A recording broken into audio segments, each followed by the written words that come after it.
Salut à toutes et à tous, c'est Seawed et aujourd'hui on se retrouve pour une nouvelle vidéo sur du Magic the Gathering avec, en univers infini, le Seigneur des Anneaux chronique de la Terre du Milieu. Là c'est le kit de démarrage, donc en gros c'est deux decks pour apprendre à jouer techniquement. Bon c'était Magic Arena, à chaque fois on faisait ça chaque année.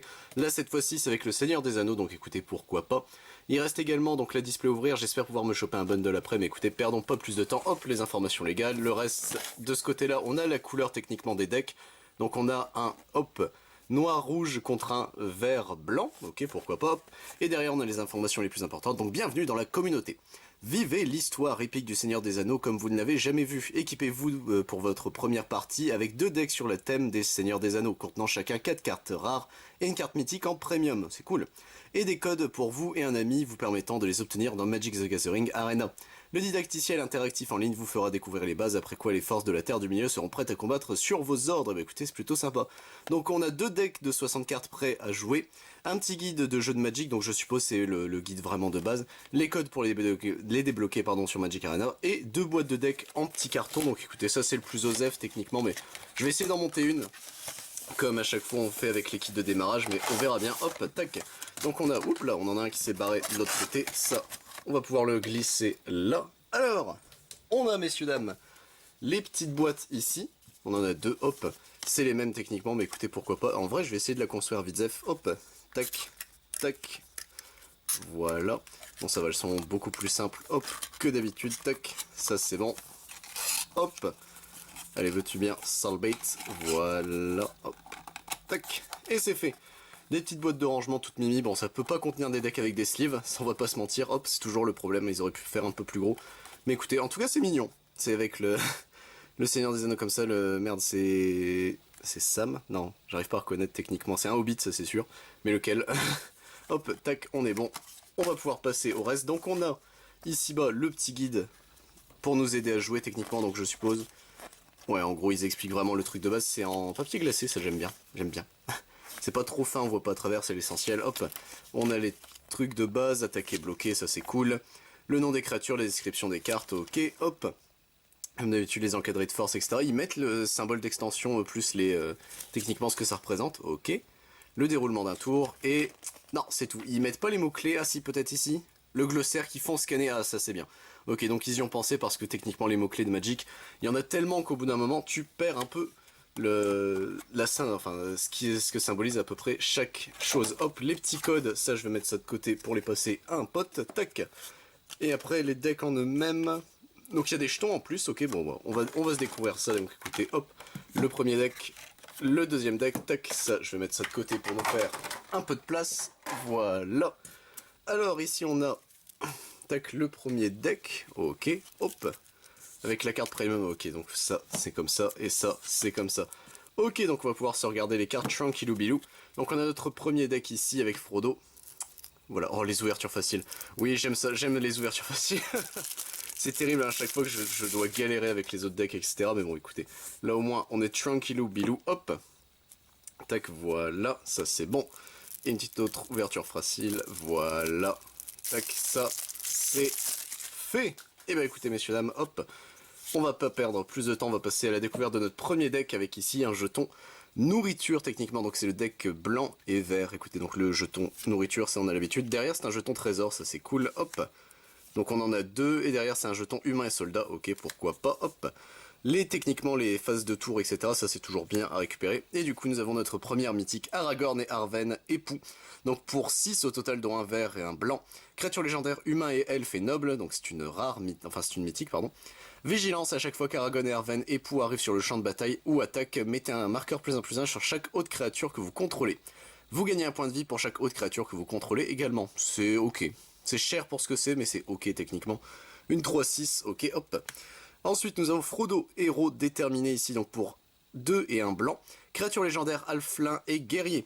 À chaque fois que Frodo, héros déterminé, arrive sur le champ de bataille ou qu'il attaque, vous pouvez attacher à Frodo un équipement ciblé que vous contrôlez avec une valeur de mana égale à 2 ou 3. C'est bien. Tant que c'est votre tour, prévenez toutes les blessures qui devraient être infligées à Frodo. Ok, c'est vraiment cool. Lui, il est cool pour le coup. Gandalf, cavalier blanc, ici donc pour 4, dont un blanc. Créature légendaire, avatar et sorcier. Vigilance, à chaque fois que vous lancez un sort, les créatures que vous contrôlez gagnent +1/+0 jusqu'à la fin du tour, et vous avez le regard 1. Quand Gandalf, cavalier blanc, meurt, vous pouvez la mettre dans la bibliothèque de son propriétaire en 5ème position à partir du dessus. Ok, c'est très précis, mais pourquoi pas. Galadriel, ici, donneuse de cadeaux, donc pour 5, dont 2 verts. Créature légendaire, elfe et noble. À chaque fois que Galadriel, donneuse de cadeaux, arrive sur le champ de bataille ou attaque, choisissez l'un. Mettez un marqueur +1/+1 sur une autre créature ciblée, créez un jeton nourriture, créez un jeton trésor, ok c'est une 4/4, en vrai elle est plutôt sympa, hop. L'anneau de Bilbo, ici donc pour 3, artefacts légendaires, équipement. Tant que c'est votre tour, les créatures équipées à la défense talismanique et ne peut pas être bloquées. À chaque fois que la créature équipée attaque seule, vous piochez une carte et vous perdez un point de vie. Équipement de Halflin, donc ça s'attache à un Halflin mais pour 1 mana, sinon c'est un équipement pour 4, ok c'est quand même assez cher sinon. Et on va pouvoir passer aux communes, donc Chevalier de la Forteresse, ici qu'on a en x3, Cavalier de l'Ouest Fold, ici, Cavalier de la Marche Orientale, Infirmier du Quartier de l'Est, un Protecteur du Gondor, qu'on a en x2, la Lame de Dúnedain, ici elle est très belle, moi j'aime beaucoup les cartes lames techniquement de Magic, hop, deuxième petit déjeuner ici, Rosie Chaumine de l'Allée du Sud, ici, une lumière de bannissement qu'on a en x2, Landroval, témoin de l'horizon, ici. Vous ne pouvez passer. Oh, vous ne passerez pas, c'est dommage. Hop, ici. Le chien de garde des champignons, ici, qu'on a en x2. Une pionnière des Wozzies, ici, qu'on a en x2. Un porteur de cul-de-sac, pareil, qu'on a en x2. Un Ent généreux, ici, qu'on a en x1. Nombreuses séparations, qu'on a en x2. L'arc des Galadrim, ici, qui sera du coup en x1. Meriadoc Brandbook, ici, qui sera en x1 également. Pérégrin Touk, ici, qui sera du... Ouais, c'est bien ça, c'est Touk. Qui sera du coup ici, en x1. Faire mijoter les lapins, ici, qui sera du coup... Elle me fait beaucoup rire, cette carte, qui sera en x1. Poire de beurré, ici. Aubergiste de Bray, ici. Enfin, je crois que c'est Bray, ouais, il me semble que ça se dit comme ça. Qu'on a en x1. Terrasse de la Comté. La carte est très belle, par contre, Terrasse de la Comté, qu'on a en x2. Refuge de Grispo, ici, qui sera en x2. Et ensuite, on a les cartes classico, donc les forêts. Et je suppose derrière, ouais, c'est bien ça, on a les plaines.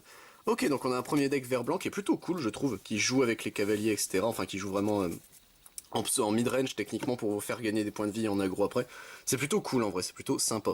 Un jeton nourriture avec un artwork différent ici pour notre deuxième deck, avec derrière des orques armés. Ils sont terrifiants comme ça, ok. Hop, et derrière le jeton nourriture, mais cette fois-ci, il y aura un rocher balistique. Ok, ça va, il y a de très grandes chances que le deck me fasse rire. Du coup, nous avons Sauron, l'œil sans paupières, donc pour 5, dont un noir et un rouge. Créature légendaire, avatar et horreur, il est super beau, hein, le Sauron comme ça. Quand Sauron arrive sur le champ de bataille, acquérez le contrôle d'une créature ciblée qu'un adversaire contrôle jusqu'à la fin du tour. Dégagez-la, elle acquiert la célérité jusqu'à la fin du tour, c'est bien. Pour 3, dont un rouge et un noir, les créatures que vous contrôlez gagnent +2/+0 jusqu'à la fin du tour. Chaque adversaire perd 2 points de vie. Il est ok, il est même plutôt bien le Sauron comme ça, hop. Gollum, guide rusé, donc pour 2 et un noir. Créature légendaire, Halflin et horreur. À chaque fois que Gollum, guide rusé, attaque, regardez les 2 cartes du dessus de votre bibliothèque. Remettez-les dans l'ordre de votre choix, puis choisissez terrain ou non terrain. Un adversaire devine si la carte du dessus de votre bibliothèque est de la sorte choisie. Révélez cette carte, s'il a bien deviné, retirez Gollum du combat, sinon vous piochez une carte et Gollum ne peut pas être bloqué ce tour-ci. Oh, ok, c'est plutôt sympa. Roi sorcier porteur de ruines ici, super stylé comme ça. Pour 6, dont 2 noirs, créature légendaire apparition et noble. Vol, à chaque fois que le roi sorcier porteur de ruines attaque, le joueur défenseur sacrifie une créature avec la force la moins élevée parmi les créatures qu'il contrôle. C'est une 5/3, c'est ok. Feu de la montagne du destin pour 3, dont un rouge. Un enchantement légendaire, quand les feux de la montagne du destin arrivent sur le champ de bataille, ils infligent 2 blessures à une créature ciblée qu'un adversaire contrôle. Détruisez tous les équipements attachés à cette créature. Ok, pourquoi pas.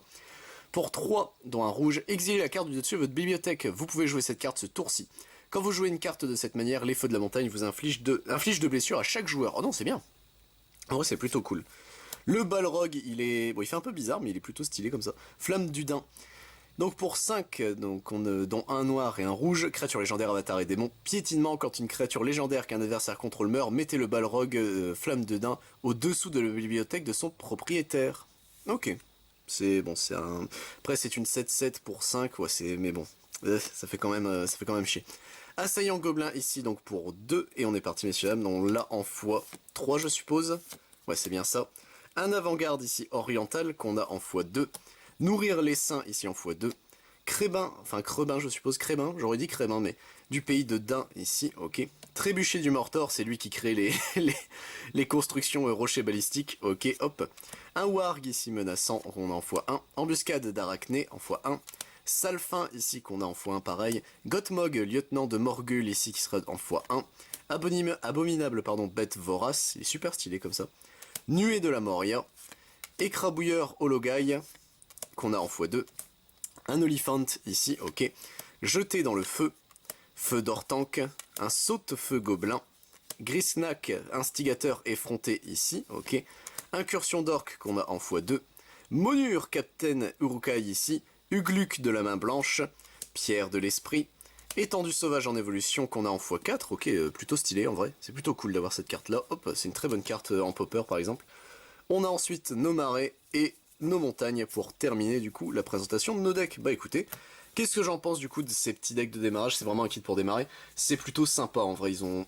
Si on est fan techniquement du Seigneur des Anneaux, il y a quand même de très bonnes cartes. Le Sauron, il est super stylé. Les mécaniques de jeu, elles sont giga basiques. Hein. Vous avez techniquement vert blanc pour vous protéger et commencer à faire des gros clacos, plus vous équiper, etc. Vous allez renforcer vos créatures.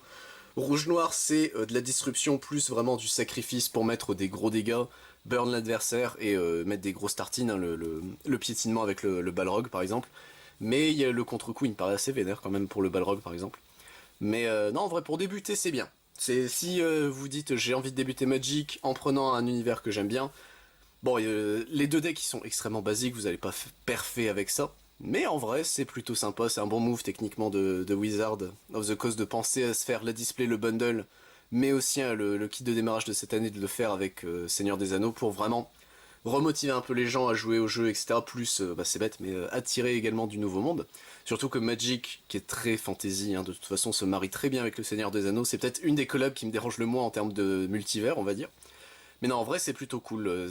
Pour démarrer, c'est vraiment des bons decks. Ça vous apprend doucement les différents types de gameplay. Enfin, 2 types de gameplay, techniquement. Ce que font à peu près 4 des 5 couleurs, ce qui est déjà très bien. Et même pour apprendre doucement les mots-clés, voir les interactions entre les cartes, etc. C'est du bon travail. Là, j'ai rien à dire. Si vous voulez démarrer avec ça en vous disant Magic, ça avait l'air compliqué, c'est un très très bon début de toute façon.